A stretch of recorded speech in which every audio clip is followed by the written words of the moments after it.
It's Monday, October 18th, 2021. It is 5 o'clock, and we're calling into order the Bastrop Economic Development Corporation.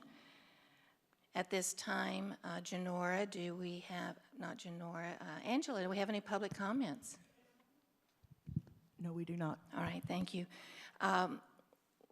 We do have a quorum this evening, but just note that we have one board member.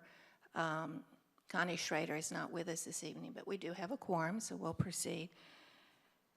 So 3.1, recognition of outgoing board member Sam Kerr and welcome new board member Jen Wall. At the end of the dais, you'll see a birdhouse. And that birdhouse has a little plaque on it that says, "Nest in Peace," in appreciation of the Bastrop Economic Development Corporation.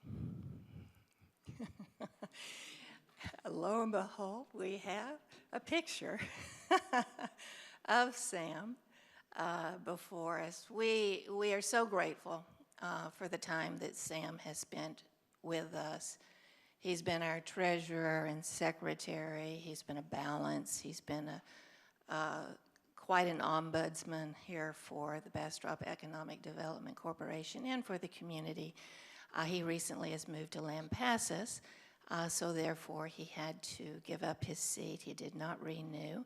And I thought it would be appropriate that instead of a plaque to put on your bookcase, to give him a birdhouse for his multiple acres of land that he has at his new home. We couldn't have done it without you, Sam. Next time you're in for a water board meeting, you can pick it up or I can mail it to you, whichever.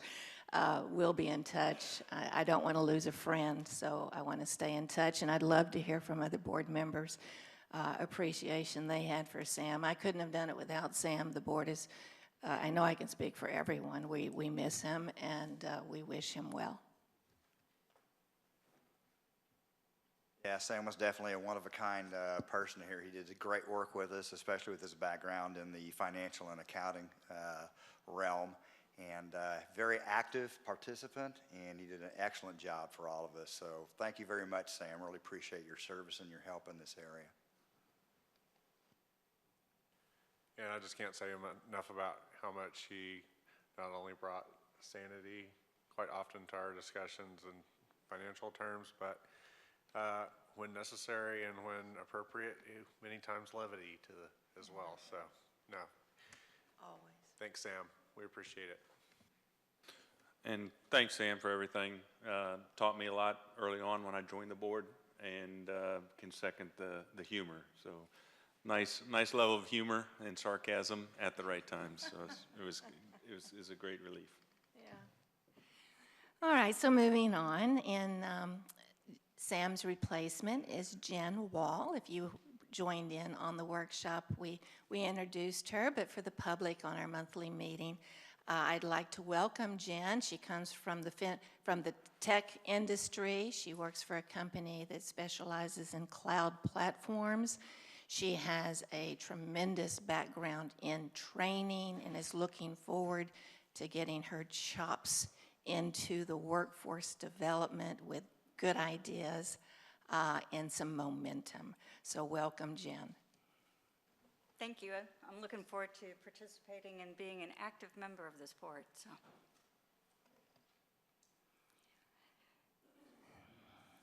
So moving along, 3.2, approval of meeting minutes from the regular BEDC board meeting of September 20th, 2021, and special workshop meeting of October 11th, 2021. If you're following along on your packet or haven't had an opportunity to review, it's on page 4.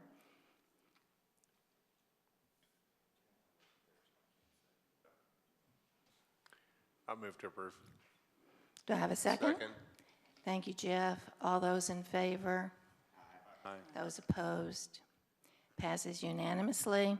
3.3, consideration, discussion, and possible action of election of 2021-2022 BEDC officers, chair, vice chair, secretary, and treasurer, which is a combo duty. And that information is on page 9 in your packet if you haven't had a chance to review. Yeah, I'd like to propose that we keep Chairperson Nash and Vice Chair Kevin Plunkett, and we go ahead and have Mr. Bill take the place of Sam. Not that you can take his place, but but to take over the position of Secretary and Treasury. Second that? Well, it's not really a motion, but I mean, I can make it. Thought it was, sorry. I'd just like to propose it. Since, yeah, I guess you can make a motion. I would, Do we have a second? Yeah, I'll go ahead and second that motion. All those approve? aye. All those opposed? And it passes unanimously. Thank you. I would have welcomed someone else, but I think we all have a position here, and we've all been very active in as many committees as we need. I cannot tell you how much I appreciate the support and all the extra work that everybody has done this last year, and all the extra work that you're going to be doing this year. Just a heads up. 3.4, consideration, discussion, and possible action on FY 2021-2022 board meeting schedule, including date and time of meetings, page 11. So in the past, we've had them on, actually they started on Monday because the chair before me actually traveled all week, and the only time he was in town was on a Monday, so we always scheduled them on a Monday, and we've kept Monday. We start at 5 because most of us are retired, and we can get started that early instead of getting a later start.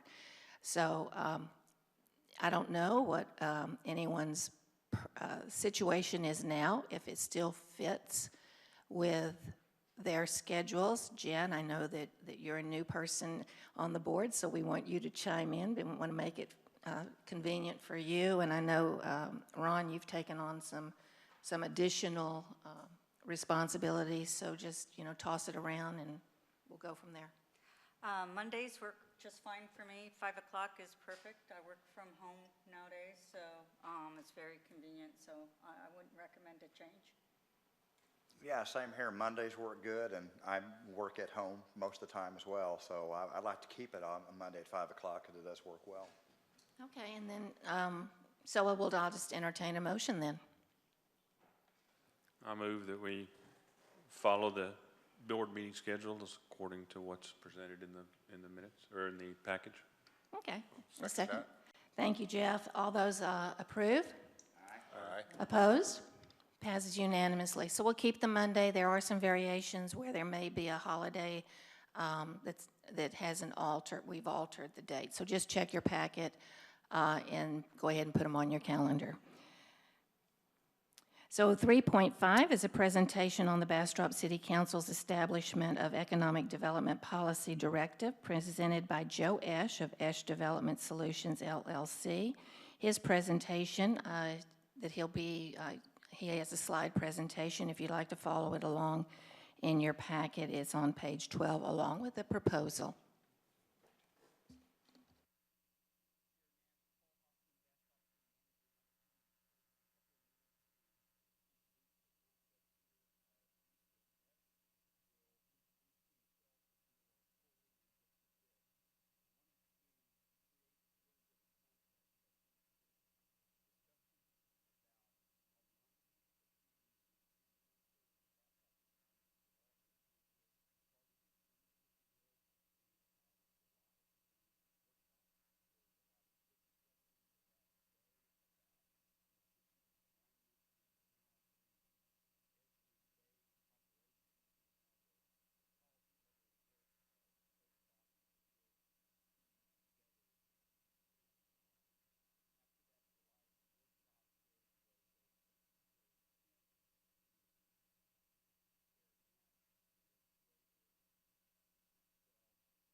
I see some back and forth, so I'm going to turn it over to you. Thank you. Good evening, Madam Chair, members of the board. As Paul said, my name is Joe Ash. President Reagan famously said this most terrifying 9 words in the English language is, "I'm from the government, I'm here to help." So I'm from the government, I'm here to help. I'm also from the private sector, and I'm here to help. I'm here to help. This evening, I want to talk to you about the presentation I gave to council and moving this forward, hopefully to come to a conclusion that meets the needs of the city of Bastrop. As I was reviewing some of the workshop minutes, the presentation, the joint session you had with the board, I noticed your attorney had said he was in the legal business, not in the policy business. Well, I'm in more of the policy business to helpfully move things forward. So an overview of our discussion with council and overview of our discussion this evening is to go through introduction. What is my background? How am I relevant to this conversation? The fundamental assumptions that I approach this conversation with, the assignment that I've undertaken, the approach and process and schedule. So as to my background, I've spent the last nearly 30 years working in economic development or real estate development. Started actually life with the Boeing Corporation prior to that, and spent about a decade with them even prior to that, and helping them teach people how to load nuclear weapons on B-52s, and then on Air Force One. So after I taught people how to destroy cities, I've been working my way out of purgatory for the last 30 years, rebuilding them. And I started in economic development in the state of North Dakota, which at the time I was there in 1992, people didn't think the state existed. If it did exist, they weren't going to move a company there. So over the time for economic development, I worked for both public and private organizations, membership-driven, university-driven, city-driven, and I have spent time I moved actually from Minot, I went to Fargo, and that was a membership organization. Worked in development on all asset classes, from industrial to office to hospitality to residential to land development, all spectrums with the exception of potentially data centers. I've spent my time working on all kinds of projects. I work with certified development corporations, so SBA 504 lending, SBICs for the small business investment corporations. I work with CDBG programs. I work with a series of things. Moved to Texas in 1999 to start Sugar Land's economic development program. So the city of Sugar Land was founding one, and from there, I had a 4A and a 4B corporation that I worked with. That 5 members on the 4A, 7 members on the 4B corporation. We did a number of different projects. They varied in their scope, as you'd be familiar with. They varied in their responsibilities. Their 4A had been expanded to do some of the utility work, and this expansion of US 69 was in their actual election for that being an allowed project.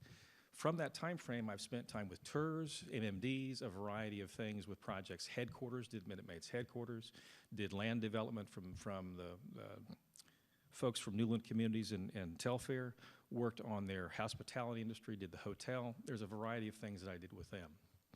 After about a decade with the city of Sugar Land, ultimately I had the airport reported to me, the Parks and Rec. So with the city, I not only, and that was unlike here, that was an economic development corporation that was employed, as I was employed with the city.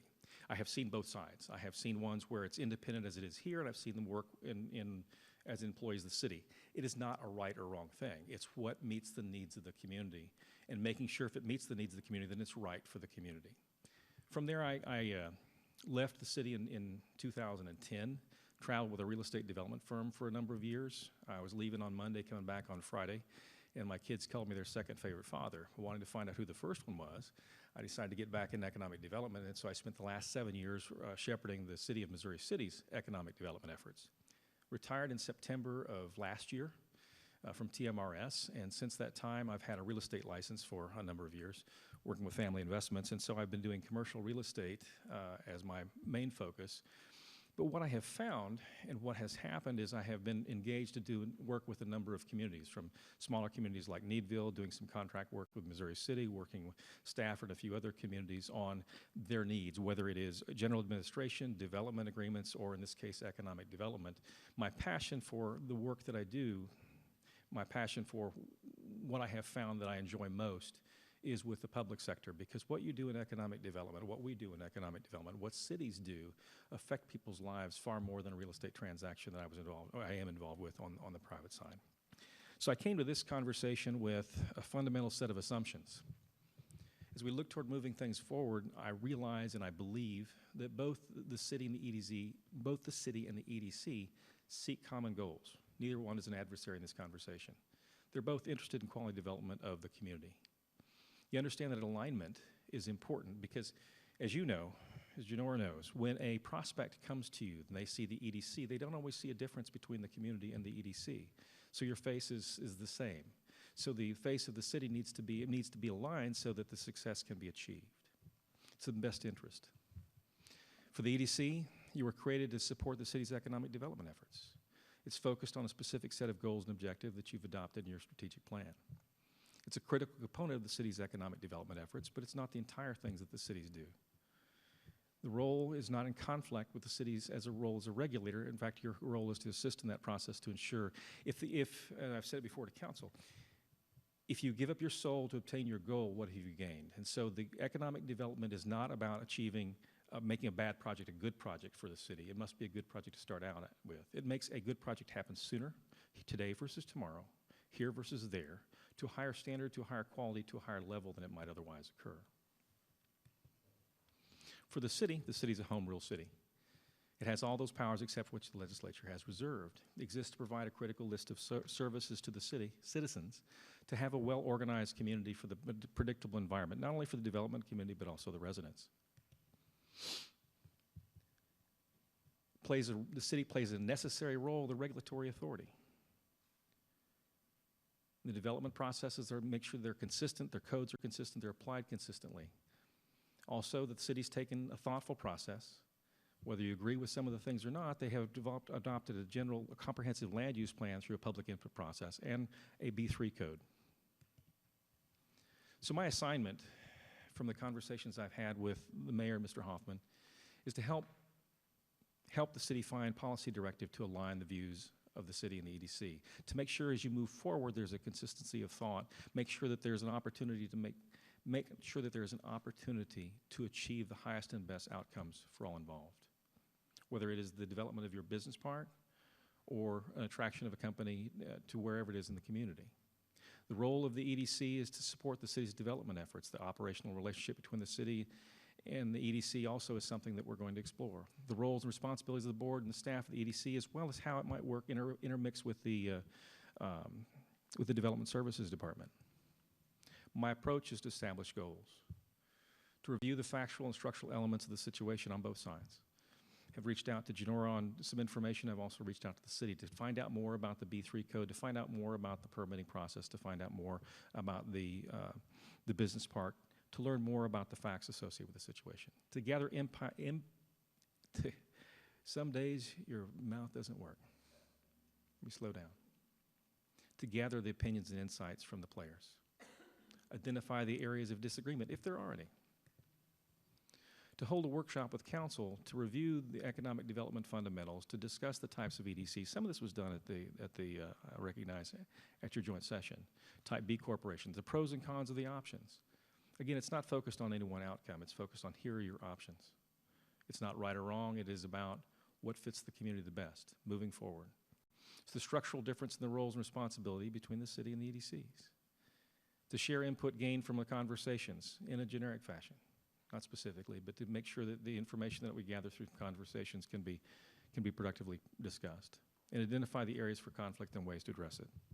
So the process is broken into 4 different elements. One is presentation of the concept to the development council and the plan of work, and then start addressing the current situation. From that, what I'm asked for, what I'm requesting, is y'all's assistance as well, to set up meetings with you, interviews with you, to go through a list of questions, to gather information, opinions, attitudes, perceptions, history, the things that you can bring to the table to move this conversation forward. Similarly, I'll be meeting with the staff of the city and also the city council individually to gain the insights. Third is to facilitate a council workshop to inform and build consensus on a policy direction. And ultimately from that, then they will be developing communication for here's our goals. As Mr. Hoffman mentioned, the idea is to come back, do a better job of communicating the expectations of the city. And that's the 4th and final process. From a schedule, last week was the first presentation to City Council on the 12th. Today is the 2nd. Have a conversation to meet with you, as I've had an opportunity to meet with the chair and Ms. Young. Now it's an opportunity for me with you all face-to-face and introduce myself. And then hopefully next week to schedule opportunities to meet with all the different parties I've listed to gain that interviews and personal insights.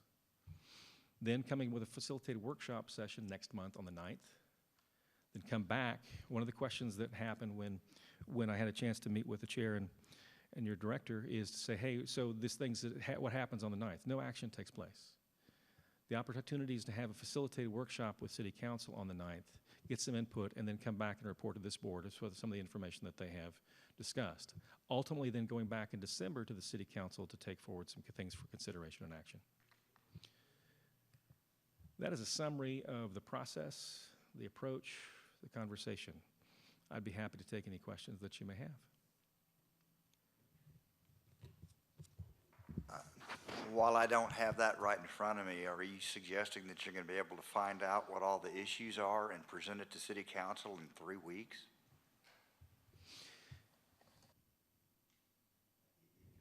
Meeting with the City Council is going to be November the 9th. Today's the 18th of October. Right. So we've basically got 3 weeks to interview everybody, to sit down with everybody that's involved in this and try to come up with an understanding of the issues at hand. It just seems awful quick is all to me. I appreciate that. First off, it's not just the interviews. There's a lot of information that's already been gained. Not only just reviewing the board minutes, the videos that have taken place, reviewing the communications, but yes, the interviews would be proposed to be taking place next week.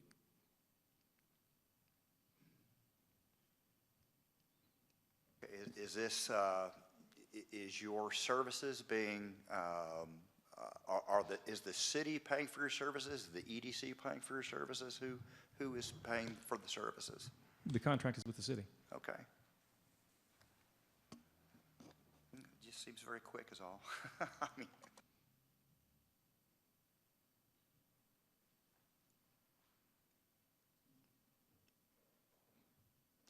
I believe that you're talking about policy direction. If you're asking me, is everything going to be resolved in that time frame? That is a different item than whether you identify the issues to move forward. And some of the conversations that we've had, that you've had, were on items related to, for example, in your workshop session, you discussed the issues with timing of permitting.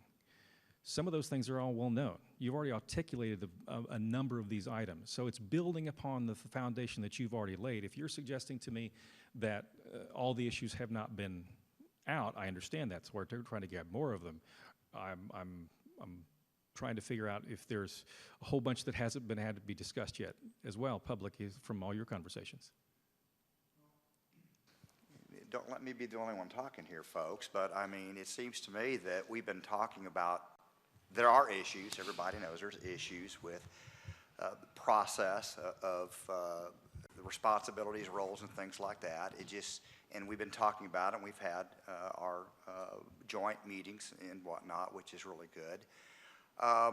It just seems to me the first time hearing of this that to be able to have an understanding from everybody's perspective of what the issues are, and then come and make suggestions, if I understand it right, maybe I'm not understanding the November the 9th date of what you're actually going to do, that if it was to suggest, you know, that you have a full understanding of everything that's going on, it just seems very quick to me.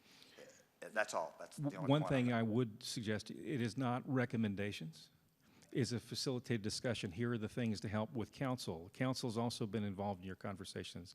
They also have a deeper history. It's not just about me.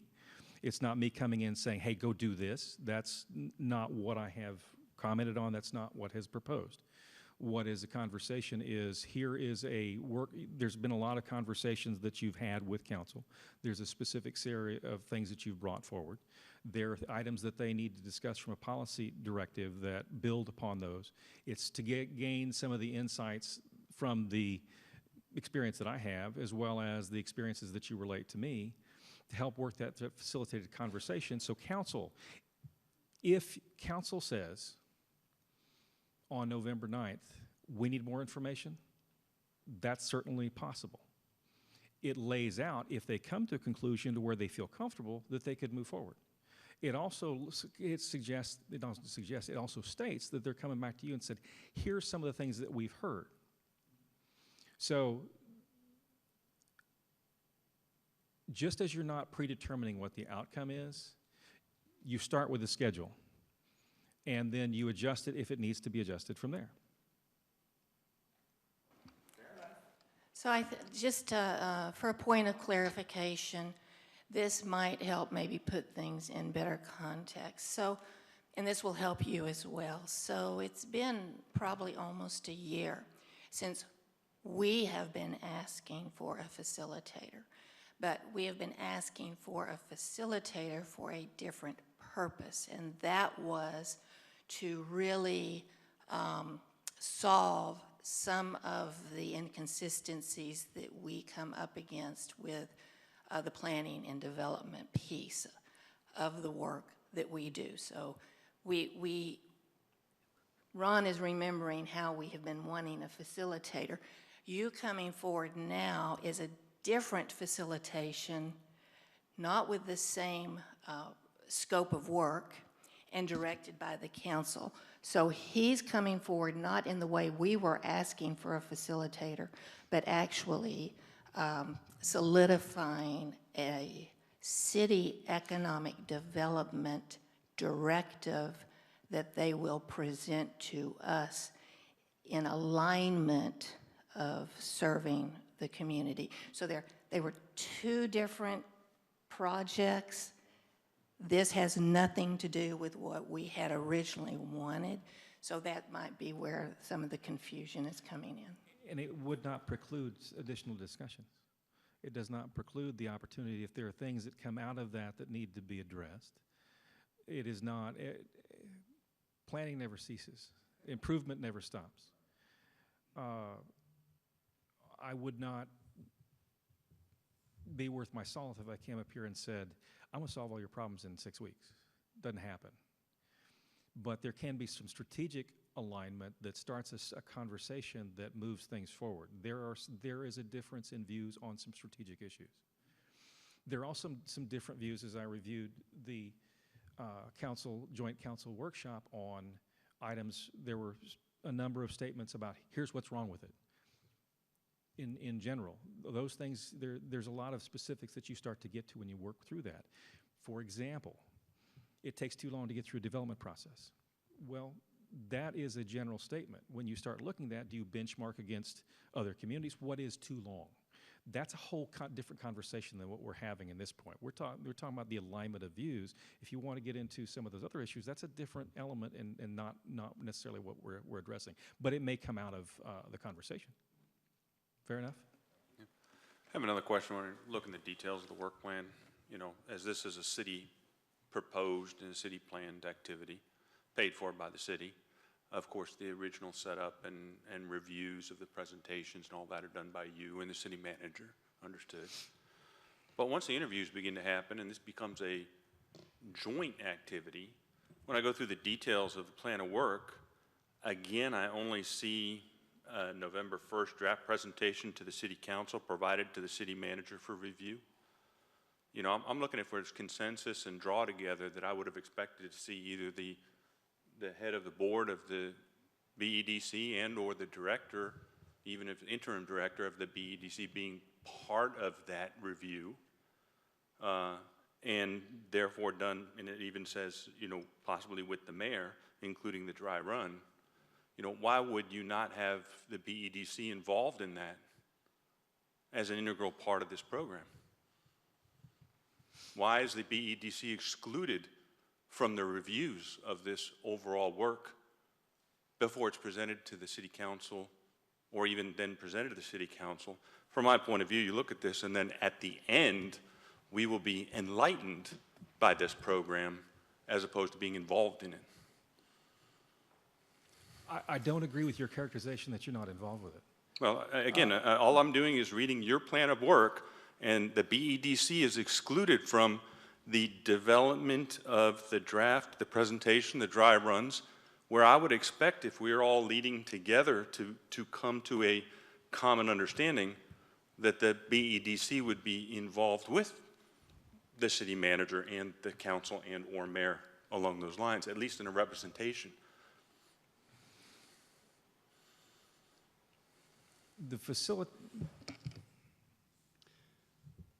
appreciate that perspective. I think that perspective, frankly, speaks to exactly what we're trying to accomplish here. As Joe just said, the process we've laid out, and there has been conversation pre-tonight with Chair Nash and Interim Director Young. But to your point, this is a City of Bastrop initiative. It is a contract between Mr. Esch and the City of Bastrop being paid for by the City of Bastrop, and this may speak to some of Mr. Spencer's questions as well. Ultimately, what we're asking Mr. Esch to facilitate, and emphasis on that word, this is a facilitated process, is a policy statement of the City Council.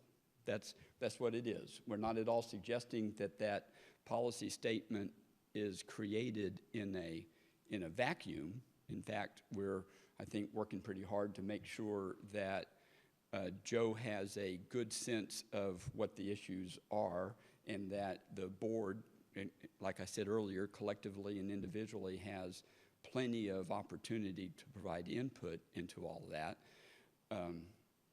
But back to, and not to put words into Mr. Zeck's mouth, but what we were trying to accomplish here was fill the gap associated with the City Council not previously creating that policy directive. That is the City Council. And I think there's some role and responsibility clarity that can come out of all of this. But what's not in dispute, I don't think, is that, again, we can be collaborative and we can facilitate the outcome here, but ultimately it is the City Council's job to create policy and create policy direction that the folks in the mix who aren't elected officials need to choose to abide by.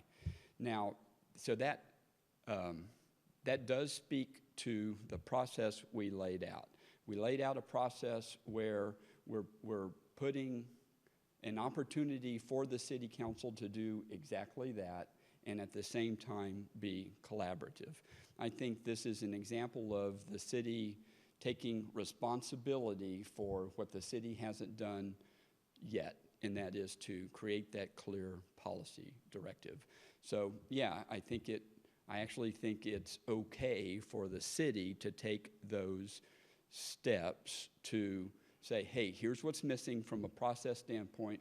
We're going to fill those gaps. We're going to do so in a way where we're going to get a lot of input. So hopefully that addresses your concerns. Not really.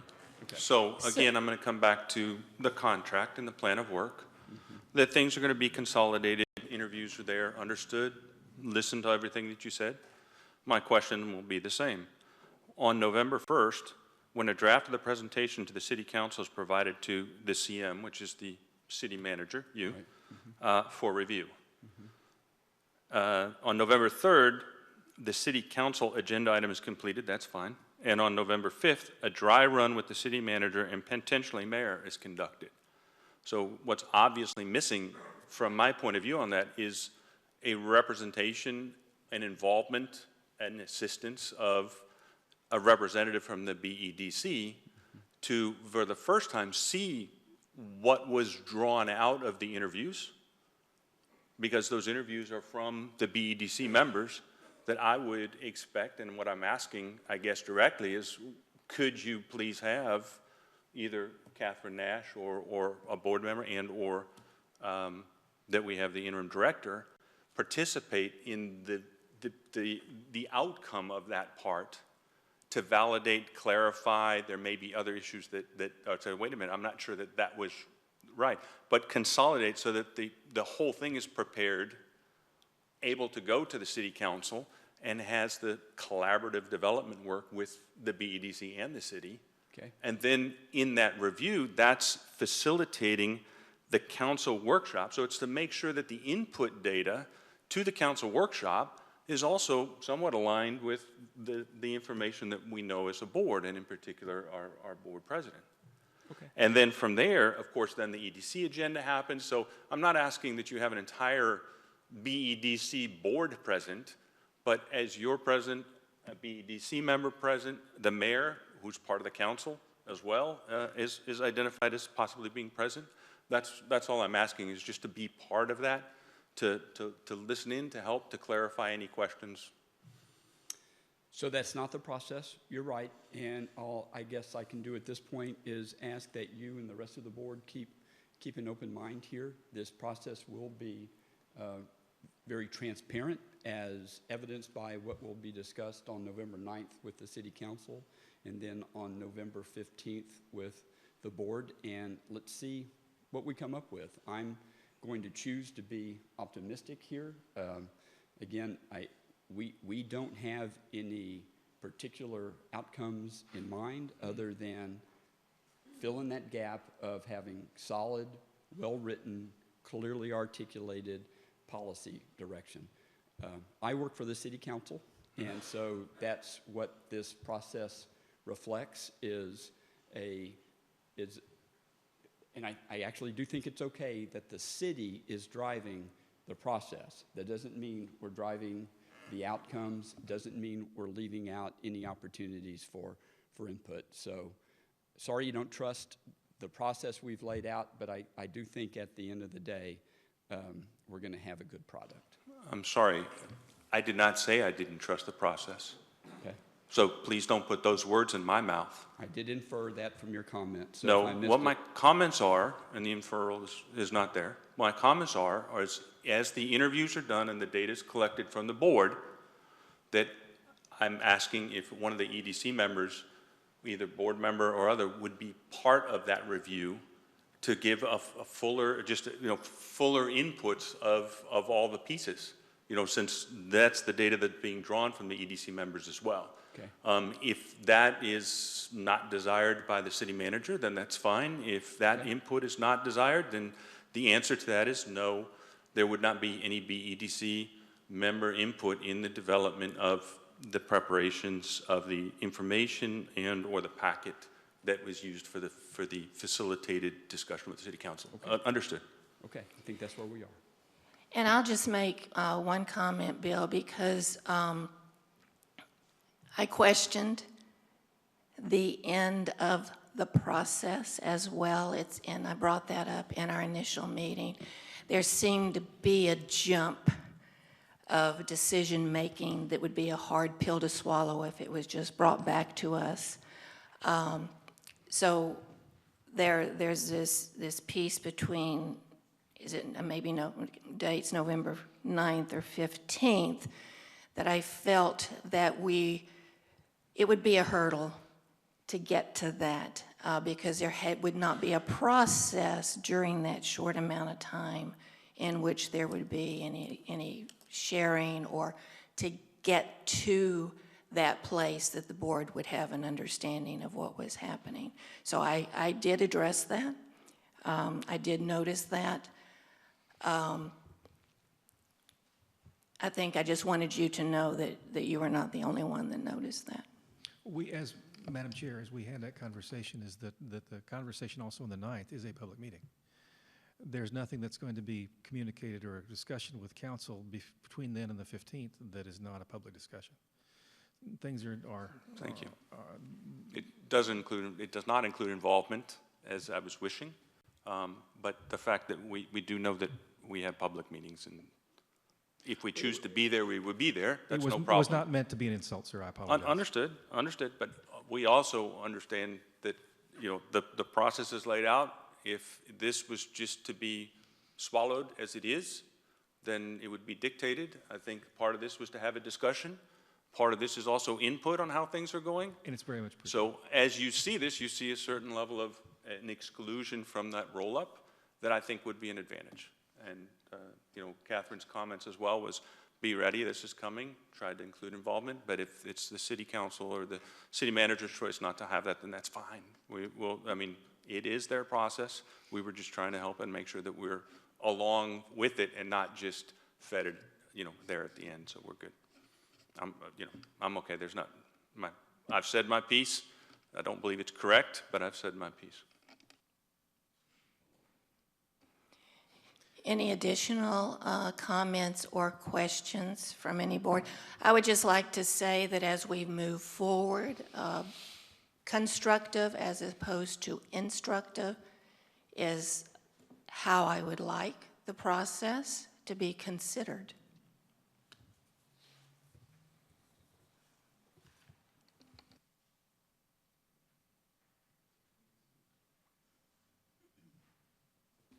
I'm going to do a little jumping around. Y'all are used to I was that. going to say thank you so much for your time. I appreciate the opportunity to be in front of you this evening. I look forward to meeting with you. I'm going to go down to 3.11. Seems like an interesting topic. Discussion and possible action on Resolution R 2021-0014, approving an agreement to lease the property and fund the utilities where the Bastrop Monument sign is located at the Bastrop Rv Park. That's on page 48. There's a nice picture of the monument. I didn't realize that we'd been doing that for all these years. I knew it was there. Interested to learn more about it? Angela? I actually think I may be the only one in the room that knew that this was the case. It renews every 10 years, and so 2009 they started talking about it. The BEDC put together a committee to erect a monument sign at the entrance to Bastrop. Back then, that's pretty much where the entrance was. There were no overpasses. It was just, Highway 71. We didn't have the DMO or CVB or anything like that way back then. So BEDC was often asked to do things to help promote Bastrop. At that time, Paul and Barbara Poppy owned the Bastrop RV Park. They entered into an agreement with them in the year 2000. It renewed in 2010, and it expired in 2020. In the meantime, the property has changed hands. So last year, we paid $840 a year, which comes out to $8,400 for 10 years. We also reimburse the electricity at $144 per year. That's okay. The new owners would like to renegotiate the contract a little bit, $900 a year, so $9,000 for 10 years. And the property managers are actually the ones that are in the contract that are in your packet. So don't let that get confusing. If y'all know who the owners are now, it's the property managers that are local that would like to renegotiate that with us. And if you need to, our attorney has already been briefed on this situation. This has been an ongoing discussion for many months. Go right ahead. I guess the main question for Mr. Zeck, is it legal? It's really a discretionary question to be answered by the, my apologies, no, it's on. It's really a discretionary question to be answered by the board. Whether or not this is a promotional, does this promote the city? If the board determines that it's the continued maintenance of the Welcome to Bastrop sign is promotes the city of Bastrop, and it's a legitimate promotional expense under the statute. I'm not sure if any of you have been out there lately, but that picture is a very nice picture of what it looks like. So the rotting sign, that's the white one, is completely peeled off and rotted. And to the right, if anyone wants to take a look at my cell phone, as I drove out there yesterday, there's old shed behind that, there's the pickup truck, there's the RVs all packed in there, that it almost looks to me, based on the development, and I'm sure when it started 10 years ago with Pape and all of that, the RV park wasn't that well developed. And so it was probably an open field, and it looked like the Garden of Eden as you were coming into Bastrop. Now it looks like Bastrop, the home city of the RV. They're right up against the backside. Right to the right of where that photo is pickup trucks, the shed, and the RVs. And the sheds there, it looks like a permanent resident type RV. I'm not sure that really represents Bastrop well as to what it is that we're trying to promote as Bastrop. Nothing against RVs, they're fun too. But, you know, I don't know if it adds much value to where we are. The lighting's there, the lighting's shooting straight up. It's against everything that I think from a lighting standpoint, we talk about dark skies. I think the city has embraced a dark sky policy or whatever. So, you know, that doesn't really follow it. And it's beautiful underneath that big old sign, the billboard sign there, that anyone's driving along at 75, 70 miles an hour on Highway 71, which didn't exist when it started, they're not looking at Bastrop. They're looking at the smiley face and the cowboy hat or whatever else has popped up there. It's pretty much an irrelevant sign from my point of view. And from my point of view, I think it could just be ended. I don't think it brings much value. Or move it someplace? If someone wants to move it some way, brick by brick, they can. I don't know if it'll pick up and move, but I don't think it adds a lot of value. From my research, I believe the EDC they did not purchase the sign, they built the sign at that location. So my question would be, do we have to pay to move it or to take it down? If it's not explicitly written in the contract, it can be abandoned on site. So you got to review the original contract. All improvements and therefore remain with the landowner unless explicitly identified. The other part is it's got probably a TxDOT driveway, so in the future, if anyone drives into that driveway, you slam into that sign. That's not really a key area, but just review the contract. Otherwise, it stays as improvements on the land. Anybody else? The only thing I would add is that is not really the city limits right there. I believe the city limits come out a lot farther, like right around Highway 21. A lot has changed in the last 20 years. And number two, we don't have a twin of that coming in from Smithville. So it is only a one-way welcome to Bastrop. There's nothing on there that says welcome to Bastrop on the other way. So I agree, it's kind of a moot point unless we wanted to do something on both ends and really clean the whole thing up. It just, you know, which I think we have better things to do with our time and money than to continue on with this lease on that one.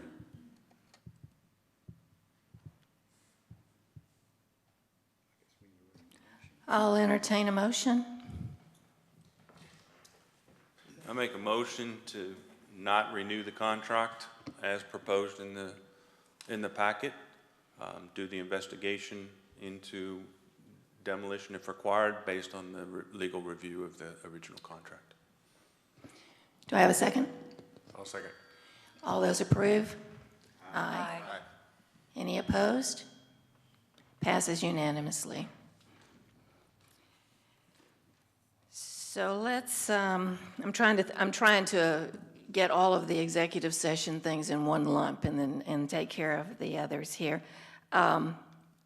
Why don't we go ahead and have this discussion, 3.6. There might be something we want to carry over into executive session, but I think the preliminary discussion and possible action regarding the sale of the building located at 921 Main Street and leased by the Art Institute.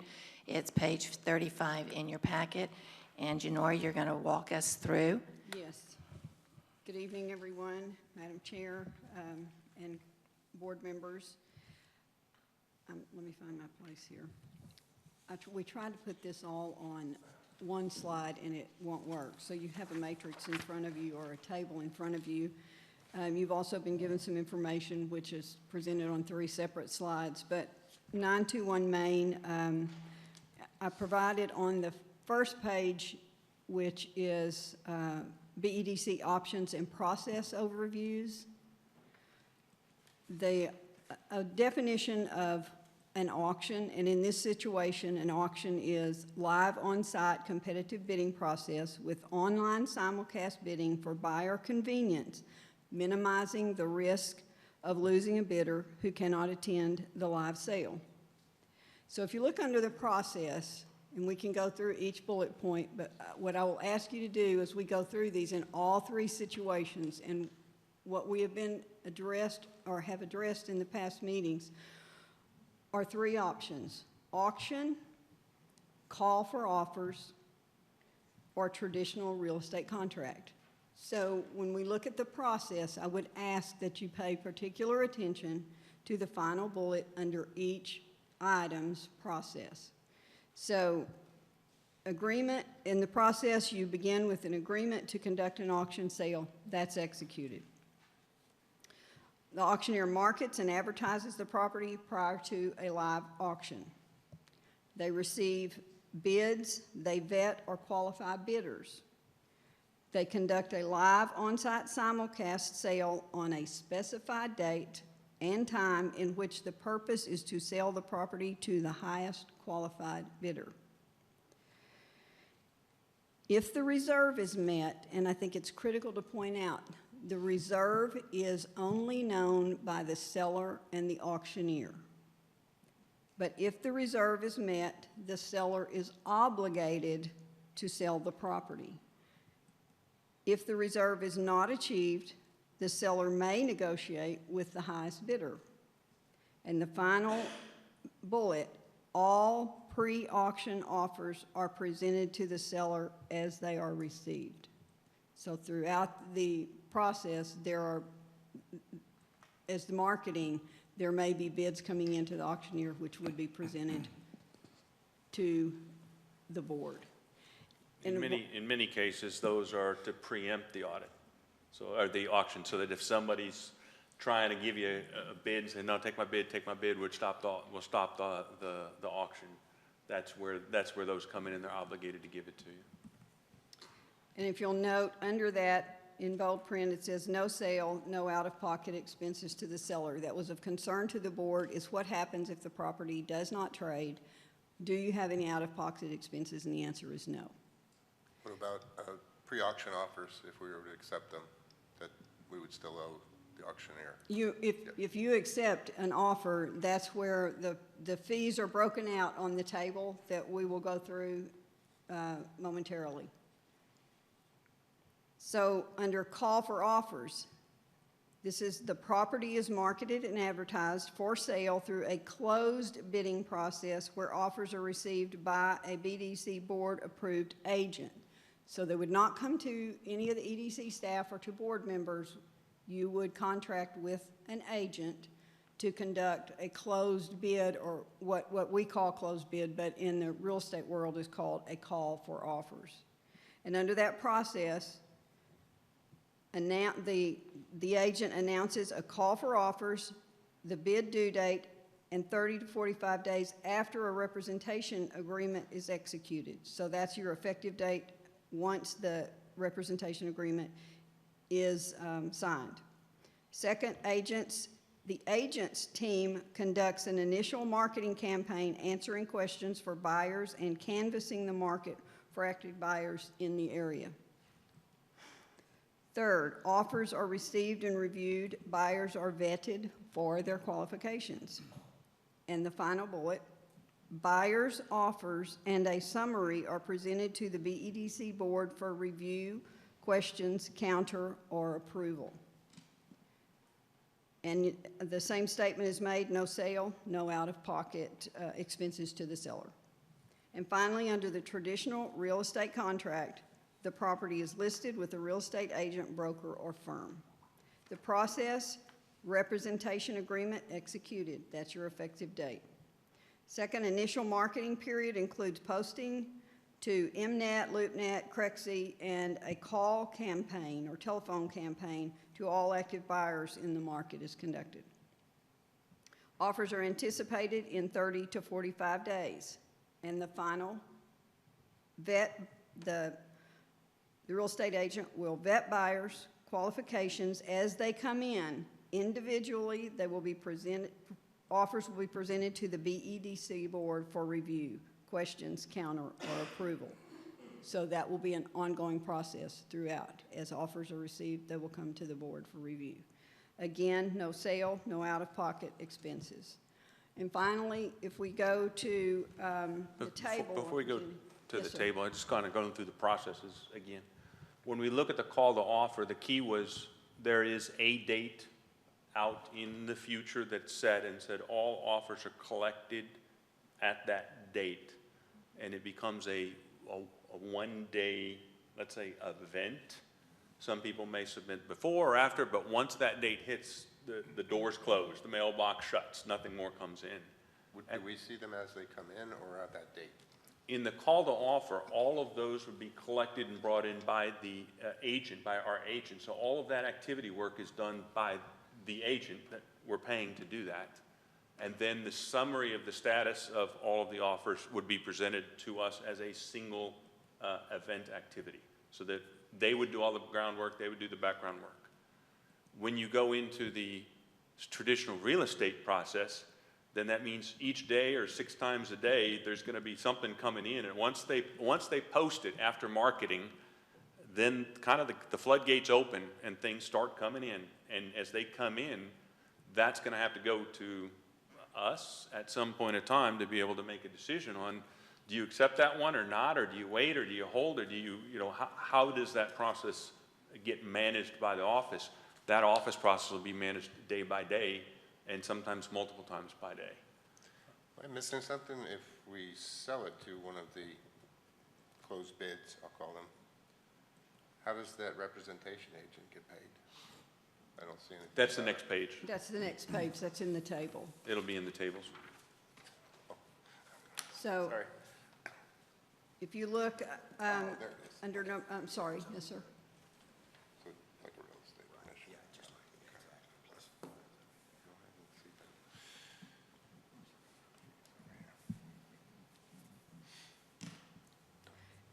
You had the board had requested that we provide fees and how those fees are, who pays what fees, whether the seller pays the fees or the buyer does. So our attempt here, and I believe is pretty clear, but I'll go through this. Under number 1, process the auction.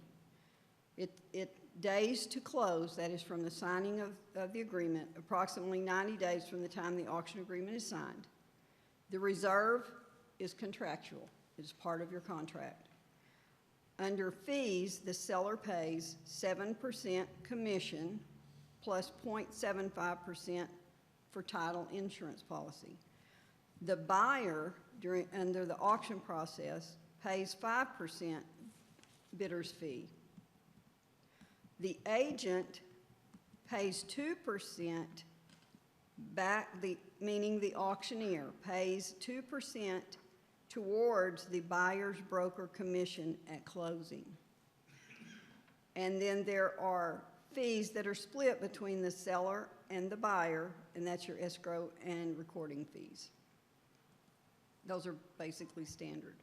Then under call for offers, the estimated 120 to 180 days from the effective date of the representation agreement. And there is a note at the bottom, please keep in mind that 180 days is likely due to the upcoming holiday, so there's consideration given in that scenario. The reserve is not applicable under the call for offers. The fees paid by the seller are 5 to 6% commission, 0.75% for total title and insurance policy. Buyer fees are split between, or the escrow and recording fees are split between seller and buyer.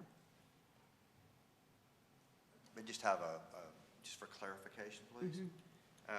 On your narrative on both call for offers and traditional real estate, offers are anticipated within 30 to 45 days. Yet here on the fee schedule, it is estimated 120 to 180 days, with 180 days likely due to the holiday. The holiday is going to be here in, what, 70 days? Christmas is in November, we're in October the 18th. I'm just not sure that these days correspond to, if you're saying we might get offers coming in on 35 or 30 to 45 days, why would we expect that either calls for offer or traditional would go out 180 days? They just don't line up to me. It seems like they need to be compressed a little bit in your days to close is all I would suggest. I think you can. I think one of the things that comes back is the days to close, 120 to 180.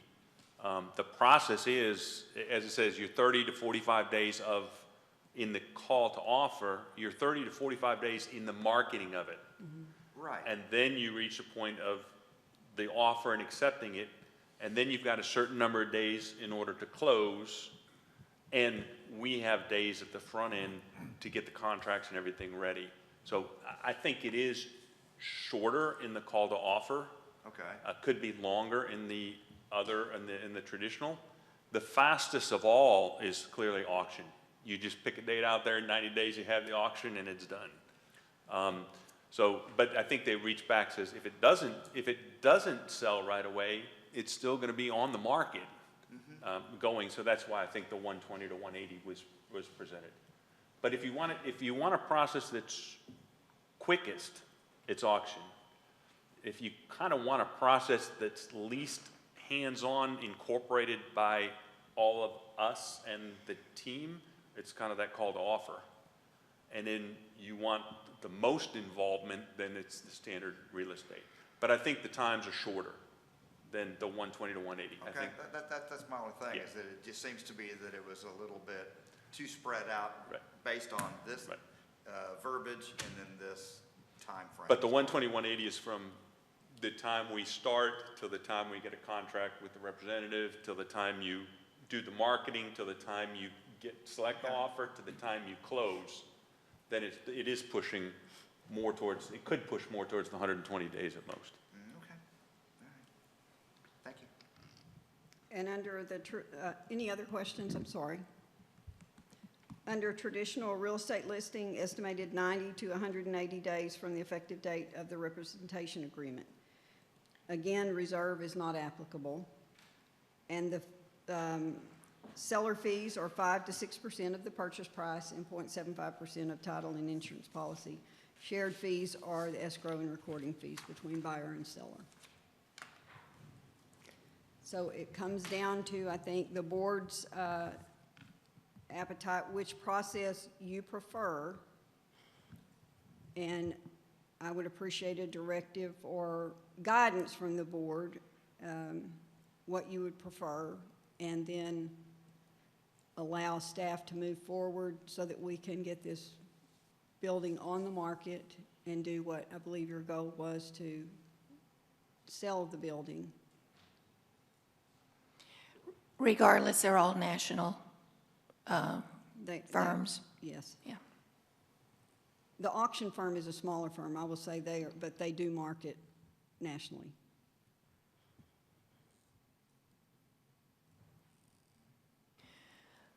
Well, we've talked about this a great deal.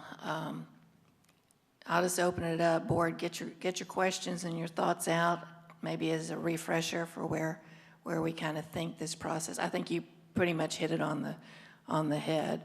Quick, not so quick, manageable, not so manageable. I do see there are quite a few costs involved with the auctioneer for the buyer and the seller.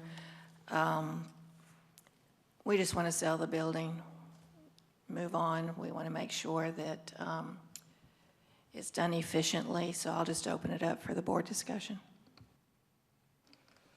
I think one of the surprising things from where we were before and got the information out was that the fees are extremely high for the auction process.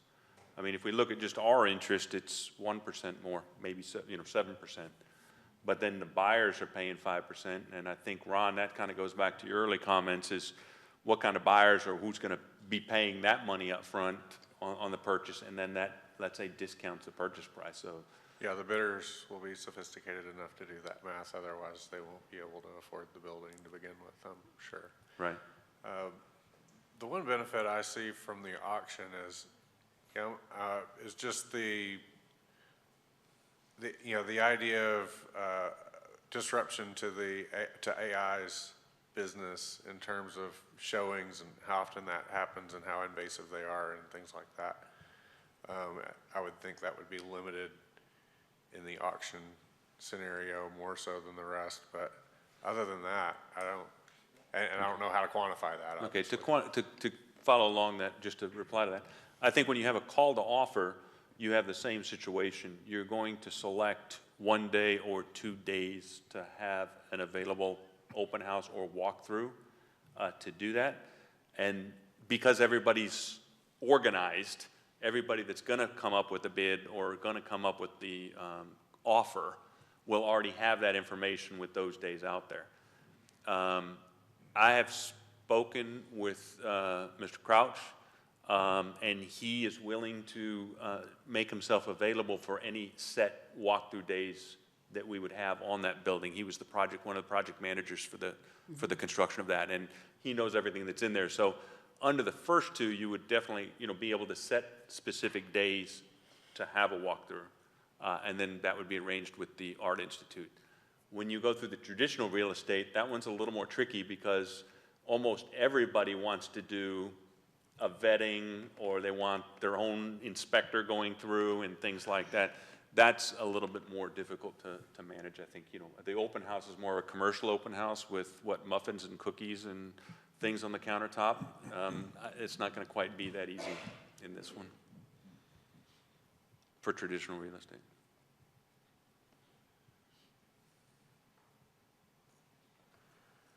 Well, if that's the case, and we can, limit the impact for our tenant, then I don't see anything wrong with going option 2 then, because, yeah, the extra 5% is steep to me. Yeah, I would agree. I mean, originally, I thought bidding was going to be the best way forward until we really started seeing the fees. And I would agree with you.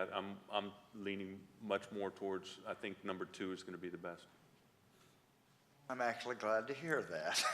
I'm just a little slower, Ron. That's okay. I would go with number 2 also. You already know my feelings about the number 1. So yes, I think that a call to that might be a better way to go. And now we got the data to back it up.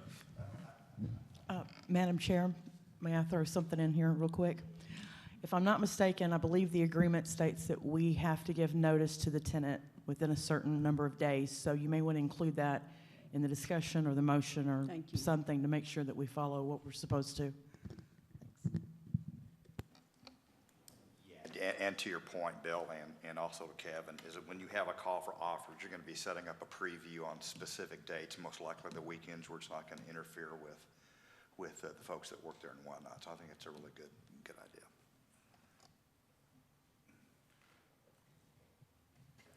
I agree. There's no reserve, so we don't have to worry about selling too low. We've got time to evaluate each offer. We could literally say no to every single one we got because we didn't like them, and we're not out of pocket. That's probably our best first option, I think. All right, then I guess I'll take a stab at a motion. Let's say I'll move that we instruct staff to prepare option 2 for sale of 921 Main. Make sure it's not 931, that's my building.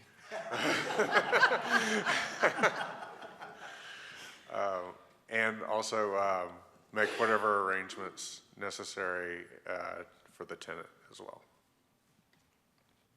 I'll second that. Okay, so we have a motion on call for offers as our approach. We're directing the staff to move forward with a contract that you will share back and include any of the guidelines that we have already in place in regards to communication with the tenant, whether it be the day they bring people through to show or to give notice within a certain number of days. Just make sure that we do meet those requirements as set up in the agreement with the tenant. So with that, I'll take a vote. Board, for all those that approve? Aye. All those opposed? All right, I think we have finally come to a decision to do a call for offer, and it passes unanimously. So thank you for all the work that you all have done. This has been a long process gathering the information. You've had lots of conversations. We've had lots of conversations, and I'm happy to see that we're moving forward. Thank you.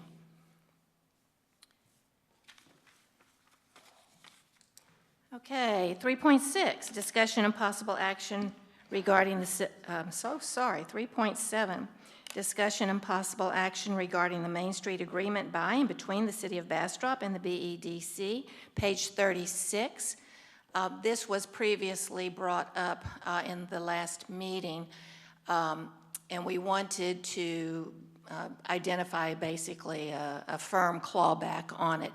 Being a reimbursable expense, those are approved before they're ever paid, but I have inserted an additional line in the contract that says reimbursements are limited to the amount designated in the assigned line item categories.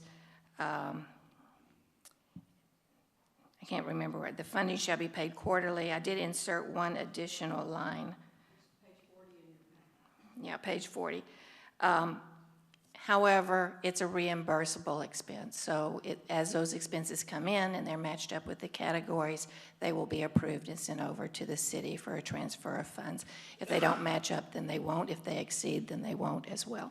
So with that, I'd entertain a motion to go ahead and move the performance agreement for the Main Street program forward. Yeah, I'd like to make a motion. We go ahead and move the Main Street agreement forward. I second it. All those approve? Aye. All those opposed? Passes unanimously. Thank you. We'll go ahead and finalize that.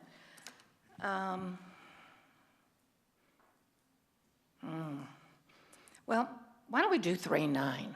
Let's get some pictures up. So first of all, this discussion and possible action on proposed layouts for the future development of the remaining property located in the Bastrop Business and Industrial Park. This is page 43. So in our workshop, we really had an opportunity to look at the industrial park, and Bill was very generous with his time, and he worked with his staff, and they've come up with some proposals. We're really looking at moving forward to get the industrial park as EC and as opposed to EC and P2. So we've got two different diagrams. I like them both. So thank you, Bill, for all the additional work you've done here on this. And I'm going to turn it over to Gene, and I'm sure that Bill is going to jump right in and share some more information that he has on the work. Thank you, Madam Chair. As you see, we have Bill's creative mind has come to the table, and we've put together a rendition of additional outlets, some with restricted access and then emergency access until further development around the industrial park. One provides a large lot layout. The other one does provide a smaller lot layout. And I think at this point, I'm going to let Bill take it over and explain his thought process. Okay. So after our workshop, we had the opportunity to sit together with Angela, Janora, and Jean, and we looked at the layouts based on that input from the meeting, small, large lots. It also directly from Trey's input on the discussions about accesses. And so what we did is we looked at the roadways and we looked at the lot sizes. In both maps, everything that you see a block with a number in it is the estimated acreage, rough cut acreage. This is, I don't even know what the program is, but roughly just a guesstimate of that area, so we know what we're talking about. So even in the upper top left corner, or left side, you would see there's still open acreage that we have, as we know, but all of this focus is in the lower right corner. So it's below the green lines, which is the two right-of-ways. East-west right-of-way, meaning left-right, is the LCRA right-of-way, so below that. And then the angle from lower left to upper right is below the pipeline right-of-ways. So in the large layout, we have those blocked out, and the red line, the thick red line, is the roadways that would be developed and required. The one coming due south in the lower left corner is the one that would become a type of potential emergency exit. And then the other line goes along the pipeline, or the other roadway goes along the pipeline right-of-way, and then comes across into just short of the dry creek, and then comes down and crosses to make a east exit that ideally would be a restricted type access for automobiles principally, not for trucks. And that comes out right in the lower right-hand corner, which is the utility easement there for the transformers. So that's the concept. In the large lots, this goes back into the platting routine. If you plat them, you need to plat them in the large blocks. And then if you break them up again, you need to replat them again. On the right side, in the smaller lots, you would plat them as small lots, and then you can combine them without having to replat. So in the right side, what you see is a line going to the right that becomes, quote, a dead-end road. What it's designed to do, it provides access for the triangle above, as well as access to the upper right lot, that smaller acre lot, the lot number 4. It gives you access to lot number 4 without having to build another line to the lower roadway. And then you essentially extending Technology Drive and Jackson straight downwards to the roadways. Then you end up with access to lots 1, 5, and 6 in the middle, and you have accesses to lots 2, 3, 4, 7, and 8 on the right side, and then a set of lots at the bottom that can be combined. So you could, again, if you look at these, if you need a 10-acre lot, an 11-acre lot, if you need different lot sizes, you can put these together, and they all have accesses and multi-ways to go in. The other part is the red, which is the roadways, would also become the principal utility routes. So that's where you would put the tie-ins for your water and drainage at that point to tie in, and they would be installed at one time. The other aspect is the blue line, and one of the ideas that we talked about was we have the drainage identified in the lower left corner, which is kind of the natural drainage. You're high on the right side of the land, you're low on the left side of the land, is bringing that down to the edge of the industrial estate, and then you're essentially building a retention trough line along that southern area of the industrial park, which actually helps protect the lots and everything south of us, because south of that is a whole bunch of lots along that southern side. You would capture that water and you take it into that retention in the lower left corner in both cases. So something that I'll add in having conversations with the city as well as the engineer is the topography, just to make sure I'm not, there we go, in this area here is pretty steep. There is a pond located just north on this track here. So we have thrown around the idea of moving that larger retention to the north, to the northeast. Basically on the smaller lot, potentially taking over this piece here, or potentially lot 3, depending on where that, and then flipping and making that lower southwest corner a lot. It's flat. That piece that's down on the southwest corner is very flat. We do have an actual active drainage channel where the blue line is right now. So if we reevaluated that and had basically that retention detention that is north, we would capture it into that channel and make sure that it connects with the county's drainage that they're working on as well. So it would all then be a collective. We would slow it down on the north side, and then that way, once it gets in the channel, it's already slowed down and being routed into the drainage channel that runs along the Union Pacific Railroad. So it's an option, is my point.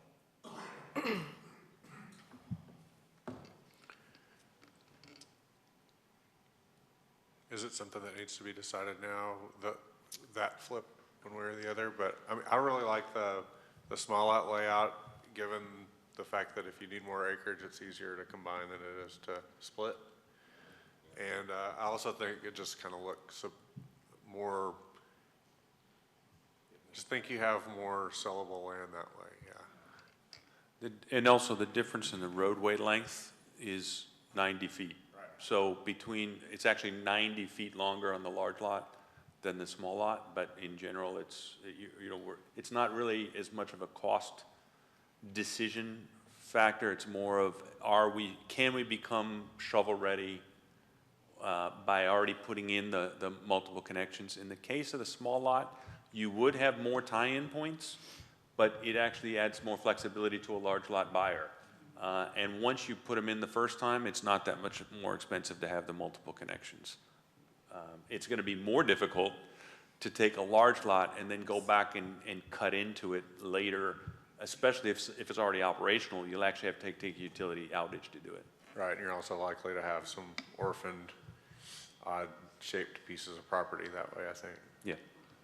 Can lots 11 and 12 be combined, or is that potential drainage an issue? No, 11 and 12 can be combined.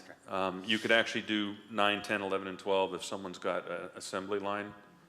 Like if you're making something, you need a long, pathway you can move through. So, that would be depending on what's required by the buyer or the potential prospect. Good. And same way, 4 and 8 could be combined going north-south, and they'd have 2 entrances, a southern entrance if they wanted to, and they'd have the north-west entrance coming in on the red line and the small lot layout. So everything will have at least one solid entrance into it. So we've got potential for some very big 12, 7, 12, 2 12-acre, yeah. Offers it all. Yep. Okay. And please do remember, simply lines on a piece of paper right now. Yeah, again, just to go back to the objective is to have guidance and direction for the team to move forward with the engineering layout preliminary phase. I think the 30% drainage was what Trey had referred to in the meeting. And then that would allow us to move forward with the Rezoning. Yeah, with the rezoning. The objective is that we have our design up there, we can move forward, and then get the rezoning to ECs. So I think at this time, kind of the ultimate goal with this is for you all to give us guidance as to the large lot layout or the small lot layout. And just to kind of give you guys number perspective, that is the difference between the two. Just from a lot option, the acreage pretty much remains the same. There's, again, 90 feet difference between the two different roadways. But the only difference would be the size of lots that we develop for utility purposes.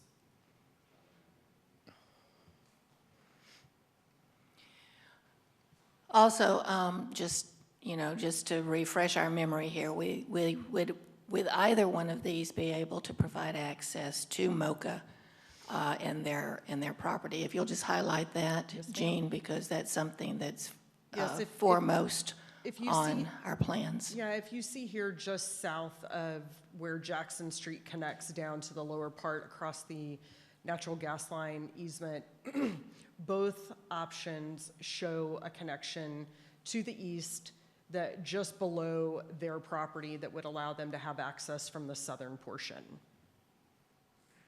And the small lot layout would go over Dry Creek to be able to get to the Lot 4, while the large lot could come in just short of the Dry Creek, but it's gonna cross it again further south.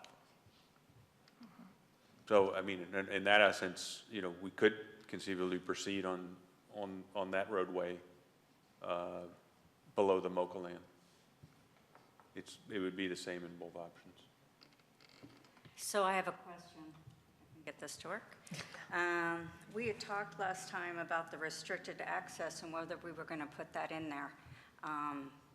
Are we considering keeping it not restricted and seeing what happens in terms of do we need it depending on the types of businesses that come in? I mean, I can understand like the idea of, 9, 10, 11, 12, and someone buys that and you're going to have, big trucks coming in. But in terms of the neighborhood, the availability of workforce people who we hope will be employed in this area, being able to access this, I mean. I think when the discussion we had about the restricted access is to try and make sure that that doesn't become a truck access or a truckway, that all trucks would still be going out Jackson with a secondary out MLK, but restricted to, you know, automobile, pedestrian type traffic as best we can, and then take it from there. And I think we could accomplish that with signage. You know, it may be something where we evaluate the street type going in to that space. Do we reduce that down to where truck traffic really can't fit in and out of there? There are different ways that we can evaluate that.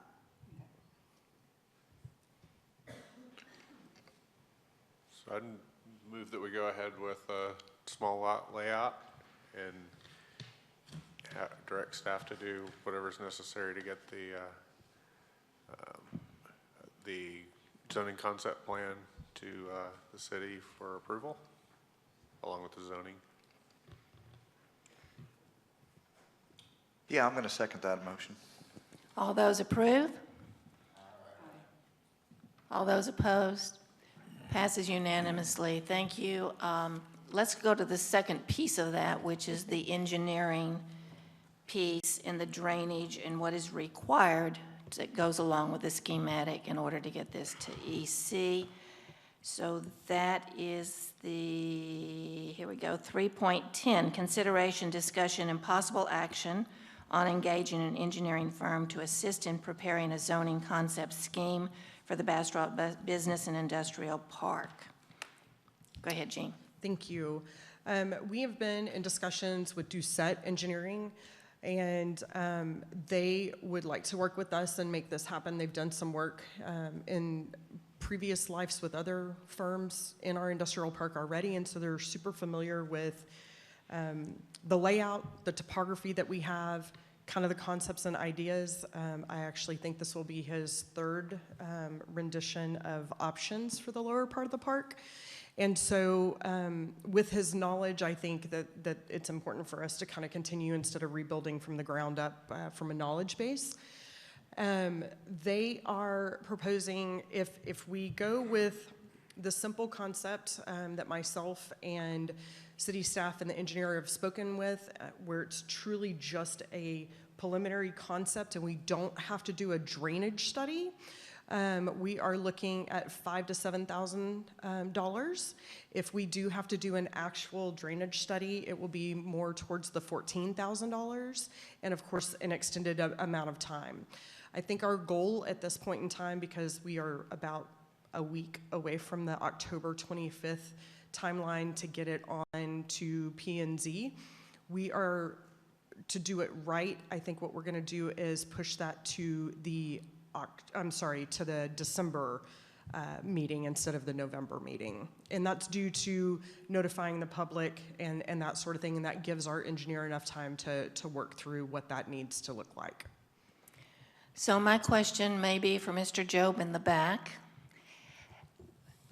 In our workshop, you specifically addressed drainage. Is drainage no longer needed on the schematic for the zoning?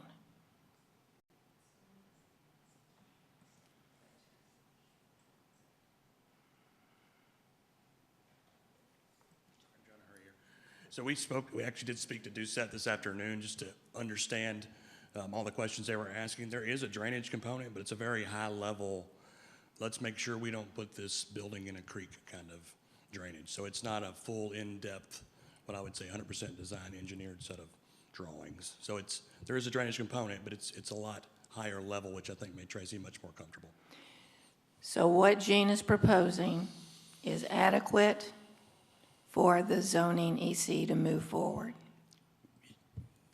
From the conversation I had with Tracy today, yes. Okay. I just don't want to move in one direction and then 2 weeks we find out it's something else. Right, no, I haven't seen the proposal, but yes, it is. I did speak to the engineer and I think he's comfortable now. Okay. Yes. All right. Thank you. So any other questions for Jean on this particular piece? It's the other missing piece. Are you asking us for the, what, 7,000 or 14,000? Not to exceed 14,000, right? That would probably be best, yes. That would give us a little flexibility, but I think for purposes, and Angela and Charlie could probably help me out a little bit, I think with city staff guidance and the engineer's guidance, we are not looking at a full study, so I would say 7,000, which is the higher of the two for the lower part, without the drainage study. And that also keeps. You don't want to do an amount not to exceed 14,000 just in case? Because, Well, does it have to go to council? I'd say not to exceed 10,000 because we don't want to delay with 2 readings to council to approve something over $10,000. That's the beauty of what has just happened. Yes. Because time is of the essence, as we do have active projects going on, and we want to keep this moving forward. I'll entertain a motion. I'll make a motion to hire Doucette to prepare a zoning concept scheme for the Bastrop Business and Industrial Park in an amount not to exceed $10,000, and authorize interim Executive Director Young to execute all necessary paperwork associated with this. I would second that. All those approve? Aye. All those opposed? Passes unanimously. Thank you. I think we've moved mountains. Thank you. Discussion and possible action on the first amended development agreement between the City of Bastrop, Texas and the Bastrop Economic Development Corporation, executed in 2013. So I'm going to turn it over to Jonora, and that's on page 42 of your packet.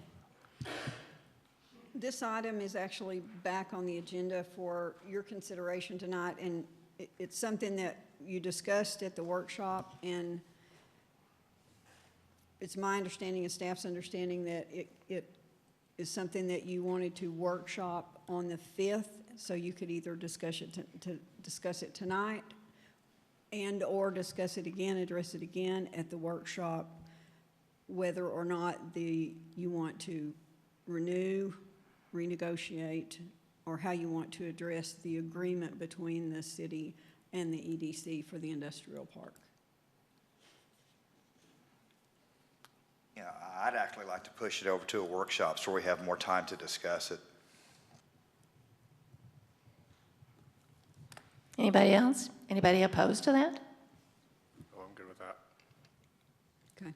Okay, we'll just move it over to a workshop. We've got one scheduled in early November anyway, so that's Okay. good. Put that Thank you. on the workshop. That's terrific.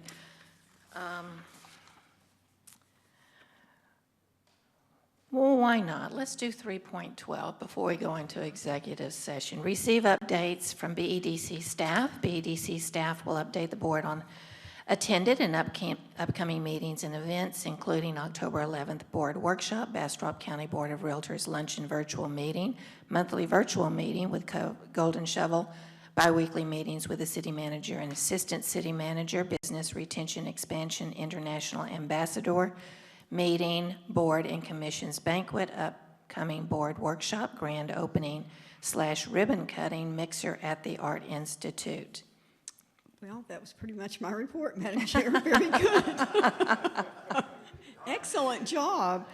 I would like to say that I was honored to attend the boards and commissions banquet where our board members were honored, and Sam actually could not be there, but they recognized him for his service, and Mr. Gossett was there, and Ms. Wall was also there, Director Wall was also there. It was a very lovely evening, lots of people there, very good food, I understand was provided by the Independent School District, so Oh, nice. had a great turnout, and I would please put on your calendar and mark your calendars for the board workshop on November the 5th, and we're actually, I think the time frame, Angela, was what, 8 to 1? we booked chambers for 8 a.m. to 1 p.m., thinking that we would probably follow the same time frame as we did for the last workshop. I'm sorry?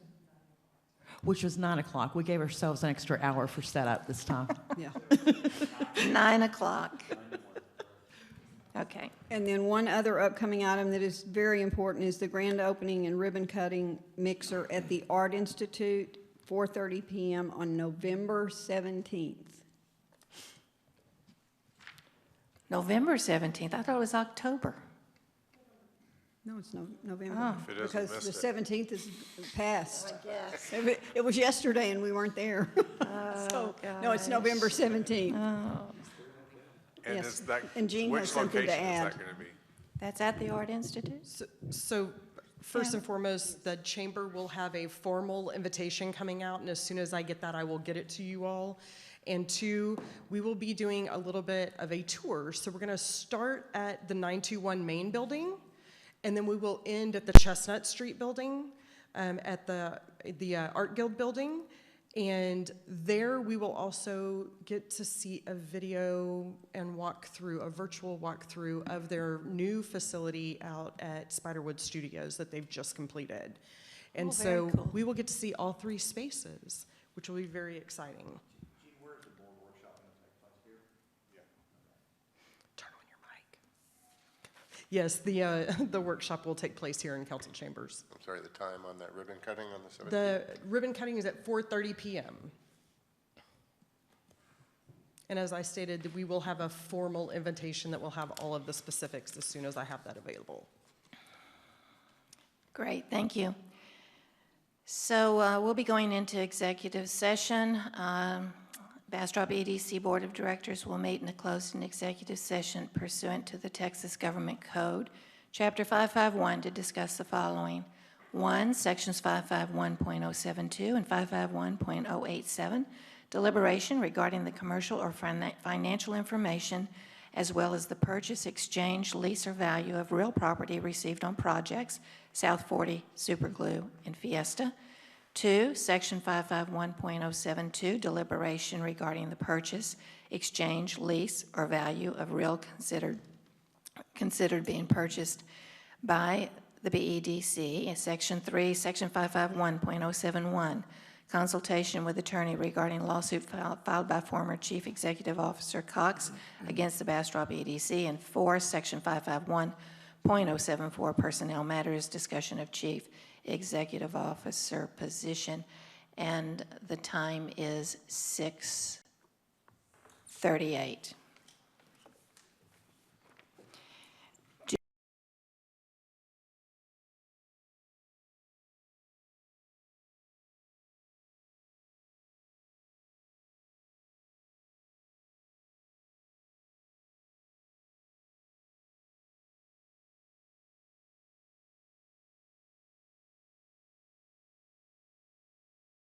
The time is 7:15. We're reconvening into our open session, and at this time, no action will be taken on any of the executive session items in discussion. So I'll Move to entertain. adjourn. Oh, thank you. Anybody want to second that? Okay, we're done. Bye.